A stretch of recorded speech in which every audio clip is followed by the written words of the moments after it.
For decades, experts have warned that the world is on the absolute brink of running out of oil. Yet right now, the global economy consumes a staggering 100 million barrels of it every single day. This presents a massive economic paradox. If petroleum is a strictly finite resource that we are burning through at an exponential rate, why hasn't it dried up? And more confusingly, why does a single liter of crude oil still cost about 50 cents, roughly the same price as bottled water?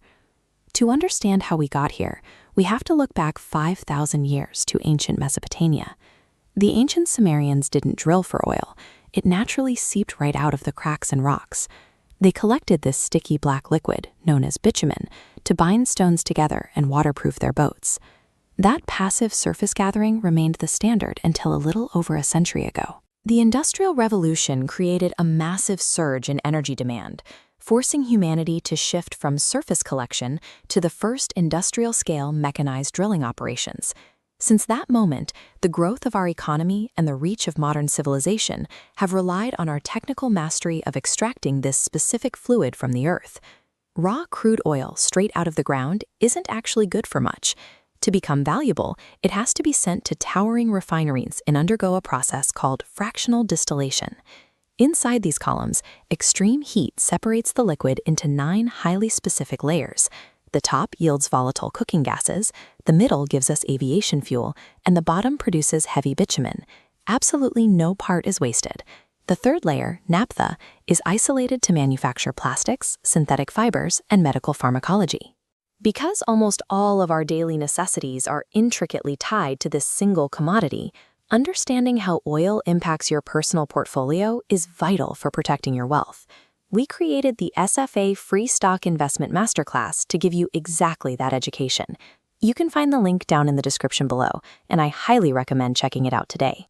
The logistical nightmare is that high-quality, easy-to-extract oil is distributed extremely unevenly across the globe. Venezuela actually holds the largest reserves, about 17% of the world's total, but it is extra heavy crude that costs a fortune to process. Meanwhile, regions in the Middle East possess massive pools of premium crude that are incredibly cheap to pull to the surface. That geological divide dictates global power dynamics. Nations are locked in constant friction to control the few regions capable of supplying cheap, highly profitable energy.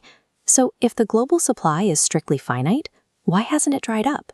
The answer is that continuous leaps in engineering constantly redefine what oil is actually accessible. The United States became the world's #1 producer by developing hydraulic fracturing. Oil isn't usually sitting in giant underground caverns waiting for a pipe. It is tightly sealed inside the microscopic pores of solid shale rock.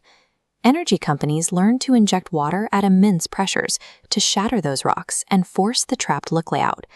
That single technological leap unlocked billions of barrels of what was previously considered dead capital. By making the undrillable drillable, the mathematical deadline for global depletion has been pushed out decades into the future. Positioning your investments for the next 40 years of energy markets requires a solid foundation. Make sure you use the link below to sign up for the free masterclass so you can get ahead of these continuous market shifts. But while human engineering has temporarily outpaced scarcity, it leaves a massive scientific mystery completely unsolved. Is this underlying resource truly finite? Despite drilling millions of wells over the last century, no human has ever directly observed the planet generating new petroleum. The mainstream scientific consensus relies on the biogenic theory. It suggests that millions of years ago, ancient marine microorganisms died and sank into deep, oxygen-deprived ocean trenches.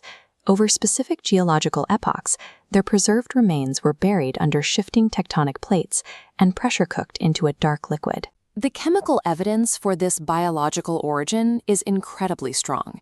Extracted crude contains steranes, molecular structures found strictly in the cell membranes of living things, along with high concentrations of carbon-12, a biological isotope that acts as an undeniable chemical fossil.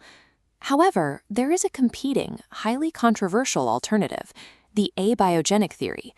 A minority of geologists argue that petroleum isn't fossilized life at all, but a continuously renewing inorganic resource manufactured by high-pressure chemical reactions deep within the Earth's mantle.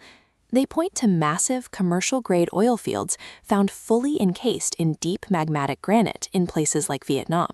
Because cooled lava contains absolutely no organic matter, and raw crude often contains non-biological mantle elements like helium, these theorists argue the Earth's internal engine is slowly pushing newly synthesized oil up from the core.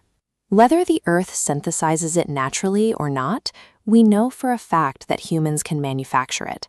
In the 1920s, German scientists successfully converted raw coal into high-grade synthetic petroleum, a process they relied on heavily to fuel their mechanized military during World War II.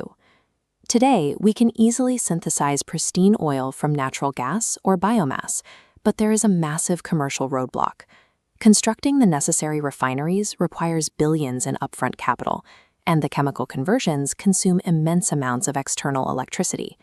Private capital simply won't back those costs when you can still pull natural crude from the desert for a few dollars a barrel. The staggering profit margins of natural extraction guarantee that the global economy remains entirely tethered to pulling this mysterious liquid out of the ground. But extracting and combusting billions of barrels of this liquid comes with severe systemic risks. Regardless of how much oil is actually left in the crust, the act of burning it releases massive levels of carbon dioxide and toxic particulate matter into the atmosphere. There is also the immediate physical danger of transport. When millions of gallons inevitably leak from cargo ships or pipelines into marine ecosystems, it destroys local wildlife and requires billions of dollars and decades of labor to remediate the shorelines. Then there is the massive geopolitical volatility. As the ice melts in regions like the Arctic, modern militaries are actively mobilizing to claim the massive, undrilled deposits revealed beneath the surface. Petroleum's actual cost goes beyond the daily market price per barrel. It creates a compounding ecological and geopolitical debt that civilization is now forced to manage. To mitigate that massive liability, the world is desperately racing to find viable alternatives. But entirely replacing a commodity that is baked into every facet of our supply chain overnight is practically impossible. The transition has to happen piece by piece. We are currently seeing an aggressive and highly visible shift in the consumer transport sector as electric vehicles and advanced battery technologies actively replace traditional combustion engines. But outside of personal cars, we hit severe technological bottlenecks. Heavy transport and aviation remain heavily dependent on liquid jet fuel. Alternative PLA bioplastics derived from cornstarch are still too brittle and expensive for heavy industrial use. And when it comes to the medical sector, petroleum derivatives remain completely irreplaceable for modern pharmacology. Billions of dollars in capital are flowing into green tech research to solve these exact bottlenecks. If you want to learn which companies are actually positioned to disrupt this market, click the link in the description to join the free masterclass. We are all hoping for the day a universally accessible green energy source can permanently ensure global stability. But until those technological hurdles are cleared and the economics make sense, petroleum remains the primary, highly volatile driver of the global economic machine.